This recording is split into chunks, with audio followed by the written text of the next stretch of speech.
Germany. The Observer. Daniel Borfi in Riga. Russia stoking refugee unrest in Germany to topple Angela Merkel. Russia is trying to topple Angela Merkel by waging an information war designed to stir up anger in Germany over refugees, NATO's most senior expert on strategic communications has claimed. The attempt to provoke the removal of the German leader, who has been a strong supporter of sanctions against Vladimir Putin's regime, is said to have been identified by NATO analysts. G's essay with Macron. RTS, director of NATO's Strategic Communications Center of Excellence, based in Riga, Latvia, told The Observer that Russia had a track record of funding extremist forces in Europe, and that he believed there was now evidence of Russia agitating in Germany against Merkel. Insisting that he could talk only as an expert, and not as a spokesman for NATO, essay with Macron. RTS said, Russia is establishing a network that can be controlled. You can use it as they have tried to do in Germany, combined with the legitimate issue of refugees, to undercut political processes in a very serious way.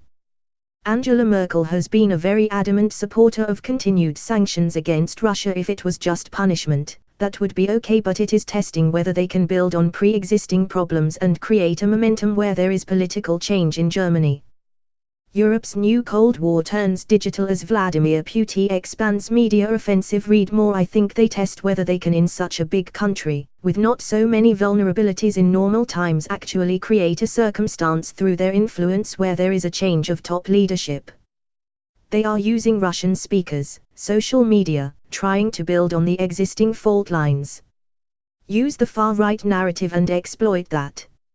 Essay with Macron. RTS, who has access to intelligence briefings, added, in general terms, you can trace Russian funding to the extreme forces in Europe. Either left or right, as long as they are extreme, they are good to come into the Russian picture as of possible use in their tactics. More than 1 million refugees, many from war-torn Syria, have arrived in Germany over the past year, many attracted by Merkel's claim that she would not put a limit on the number who could settle in the country. The movement of people has fed the rise of the right-wing populist party Alternative für Deutschland, with a recent poll suggesting 81% of German citizens believe Merkel has lost control of the situation. Voter sentiment will be tested for the first time since the crisis on March 13, when elections are held in 3 of Germany's 16 regions: Sachsen-Anhalt, Rheinland-Pfalz and Baden-Württemberg. Essay with Macron. RTS, who before his NATO appointment last year was the most senior civil servant in Latvia's Ministry of Defense, said that the impact of Russia's attempt to stir up unrest in Germany was being diminished because the problem had been discovered, but he warned that other countries were turning a blind eye to Putin's propaganda war. He said, "We saw it in Germany. The best misinformation tool is when your opponent doesn't notice. That is when it is most effective. I would submit that there are a number of countries who have not yet noticed, or have chosen not to notice." Also related, NATO. The Observer. Europe's new Cold War turns digital as Vladimir Putin expands media offensive. Russia is deploying social media trolls in an attempt to effect political change, and Britain is not immune. G's essay with Macron. RTS's grandfather was sent to Siberia by the Russians. His wife's aunt was unlucky enough to be deported from Latvia, not only in 1946 but again in 1949 after a short reprieve. Essay with Macron. RTS, now the director of NATO's Strategic Communications Command in Riga, responsible for recording and responding to enemy propaganda methods, remembers the long queues for sausage and bread under the Soviet Union. Sausage you would have once a month, he recalls. Sitting at a long table in a conference room at the whitewashed NATO headquarters, Essay with Macron. RTS cannot see the logic of Russia invading Latvia in the near future, as it did Georgia and Ukraine, but he will not beat around the bush. It is not at all impossible. Last week the Center of Excellence in Riga unveiled the results of research into what it claims is a preparatory information war in Latvia, but with, it emerges, much wider repercussions. Russia stoking refugee unrest in Germany to topple Angela Merkel. Read more. One project examined 200,000 comments posted on Latvia's 3 main online news portals between July 29 and August 5, 2014. It found 1.45% of those comments were from hybrid trolls, a phenomenon that came to light recently when it emerged that Russia had set up warehouses in which an army of bloggers sat day and night, charged with flooding the internet with comments favorable to Russian interests. But in some stories, more than half of the comments were by Russian trolls identified partly by their poor grammar, repetition of content and IP address.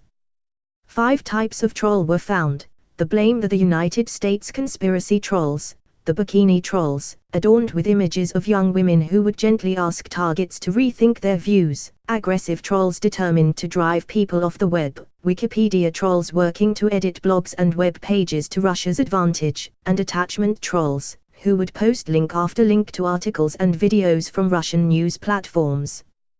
The audience for the presentations, including diplomats and military officers, were told that, while the number of trolls might seem small, they were the glue for a wider project. Kremlin-backed TV channels were jammed into the airspace, Russian-language newspapers disseminated stories and content produced in Moscow, while NGOs, funded by Russian money, offered up talking heads on every issue under the sun. Meanwhile, automatic digital bots were churning out messages influencing the search engines. If you research for Ukraine, maybe the top 10 results will be those backed by the Kremlin, said Sada Svataka, a senior NATO communications expert. Speaking on Thursday, SA with Macron RTS held little back. What we have to do is understand the strategies, the methods, the tactics, and, of course, from that understanding create an ability to resist, respond, and win and protect our societies, the hearts and minds of our people, our value systems, the way our societies work. During an interview with The Observer, he is equally frank. But his warning about the Russian threat is designed for years outside Latvia. I would say in the Baltics much of what we have seen has been going on for quite some time, says SA with Macron RTS, who was Latvia's most senior civil servant at the Ministry of Defense until taking up his NATO role a year ago. The new phenomenon really is that they are starting to replicate in other countries. And it is suggested the ambitions of the Kremlin know no bounds. First and foremost in all the cases is that they do very careful vulnerability mapping, SA with Macron RTS says. There are nuances with particular countries and there are generalities seen everywhere. What are the Russians preparing for? For the unknown. It is establishing a network that can be controlled. You can use it as they have tried to do in Germany, combined with the legitimate issue of refugees, to undercut the political processes in a very serious way. Angela Merkel has been a very adamant supporter of continued sanctions against Russia. So is Russia punishing Merkel? If it was just punishment, that would be okay, but it is testing whether they can build on pre-existing problems and create a momentum where there is political change in Germany. SA with Macron RTS hesitates, stressing that he can talk only from his vantage point in Riga, as an expert in the field, rather than a NATO spokesman. I think they test whether they can, in such a big country with not so many vulnerabilities in normal times, actually create a circumstance through their influence where there is a change of top leadership, he says. They are using Russian speakers, social media, trying to build on the existing fault lines. Use the far-right narrative and exploit that. In general terms, you can trace the funding of Russia to the extreme forces in Europe. Either left or right, as long as they are extreme, they are of possible use in their tactics. But, we saw it in Germany. The best misinformation tool is when your opponent doesn't notice. That is when it is most effective. I would submit that there are a number of countries who have not yet noticed, or have chosen not to notice. SA with Macron RTS will not be lured into naming these nations, but is adamant Britain should not regard itself as immune. Saying he is aware that Labour leader Jeremy Corbyn has appeared on the Kremlin-run RT channel, formerly Russia Today, he adds, one has to understand what RT is for, and it is to gain influence. From the political sense you might be excited to ride an opportunity, but, with that, you give to this source a legitimization that can turn against you at a point because it is not objective journalism they are pursuing. Lieutenant Colonel Simon West, a British Army officer, is branch chief at the NATO Centre. Sitting at his desk, he points a laser pen at a map of Europe and the countries on Russia's western front immediately in the line of fire, which he says Vladimir Putin wishes to act as a bulwark against the encroaching liberal democracies. Sweden and Finland are being bullied by tales of Nordic child abuse rings targeting adopted Russian children, he says. While the presence of Russia in the Baltics weighs heavy in everyday life, I sometimes think I'm imagining it, but when I drove into the office today, the radio switched from music to a Russian news program. Ukraine, meanwhile, is being turned in the public perception from Russia's closest ally, its biggest brother, into a corrupt Nazi state. In Georgia, the Russians move the barbed wire border every few weeks by 50 meters.